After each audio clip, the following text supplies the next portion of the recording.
बिस्मिल्लाहिर्रहमानिर्रहीम। अस्सलामुअलैकुम दोस्तों, आज मैं आपके लिए कहानी लेके हाजिर हुई हूँ। वो लोग जो आसेबी ताकत को तस्लीम ही नहीं करते, वो ज़रूर सुने। तश्त अज़बाम।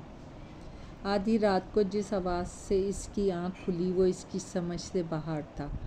पहले तो इसने बिस्तर पे बैठे बैठे ही अपनी समात को ठोंक बजा के फार्म किया, मगर ये इसके कानों का मसला नहीं। आवाज़ की तलाश में वो पहले किचन में आया, वहाँ से लाउंज, दूसरा फिर तीसरा कमरे भी देख लिया, मगर प्रेशर कुकर की सूं सूं जैसी आवाज़ का कोई सुराग ना मिला।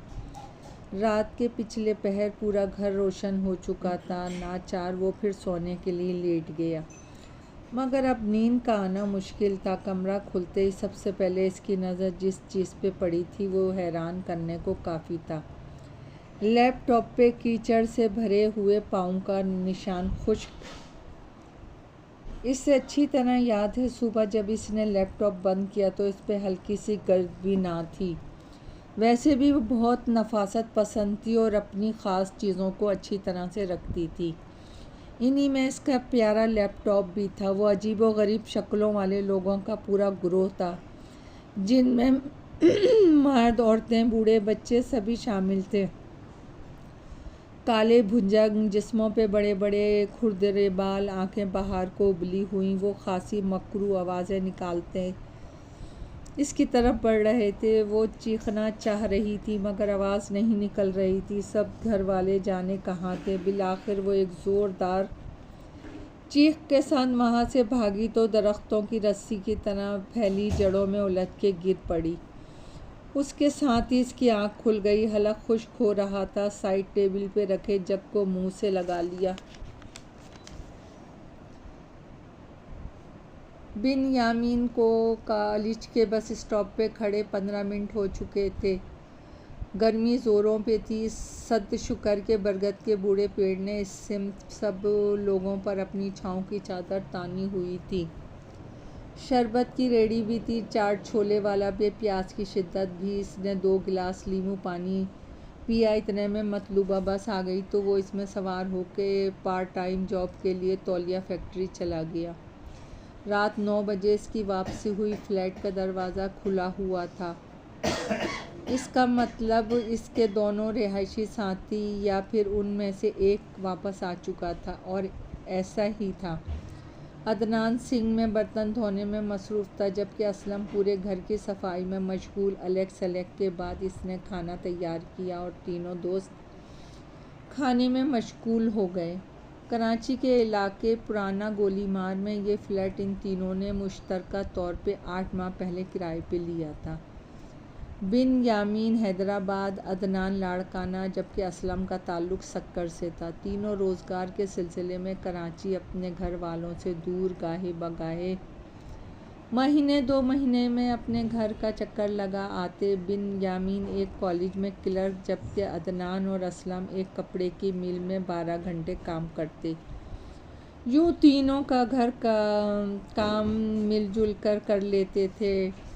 टिक टिक चिड़चिड़ाहट। बेड के नीचे से आवाज़ आई। अनीला ने लिखते लिखते पेन रोक के गौर से सुना।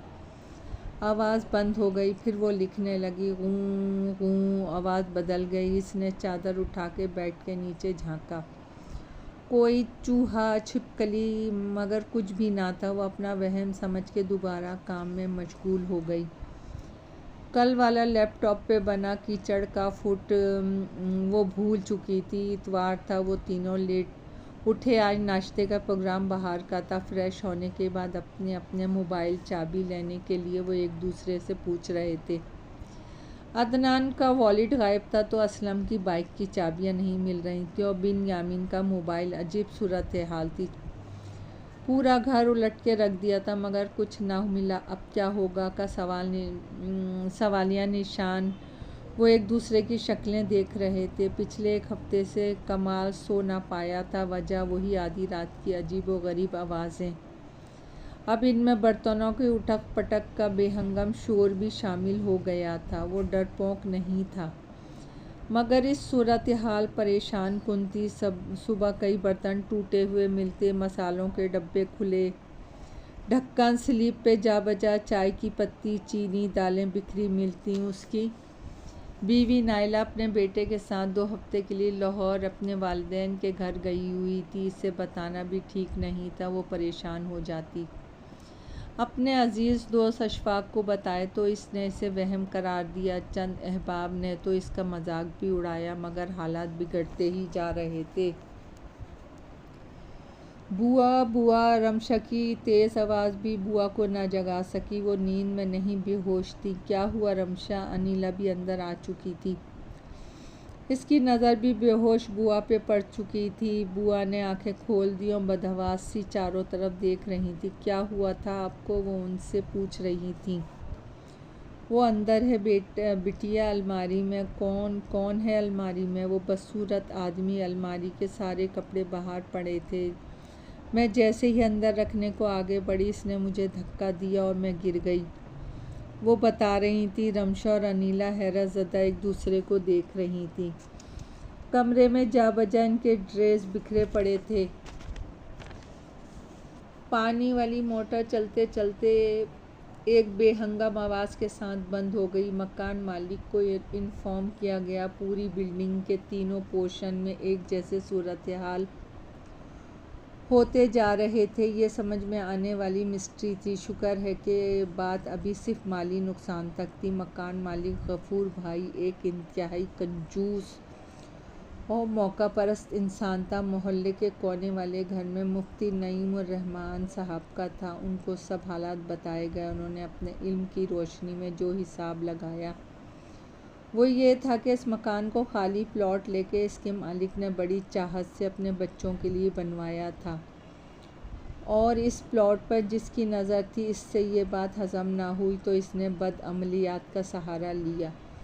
यूँ इन लोगों और इसके बाद के कई मालिकों को यहाँ रहना नसीब ना हुआ, और एक के बाद एक कई लोग कत्ल भी हुए या नागहानी अमवात का शिकार होते गए। तो हालिया मालिक ने सस्ते दामों बिल्डिंग ख़रीद के कम किराए पे चढ़ा दी। अब जो वाक़यात पेश आ रहे थे वो इसी बिल्डिंग से जुड़े भयानक माजी का हिस्सा थे।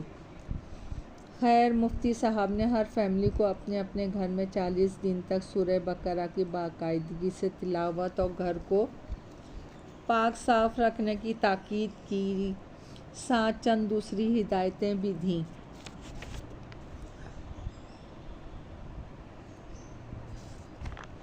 दोस्तों, कहानी पसंद आए तो लाइक और सब्सक्राइब कीजिएगा। आपकी दुआओं की तलबगार।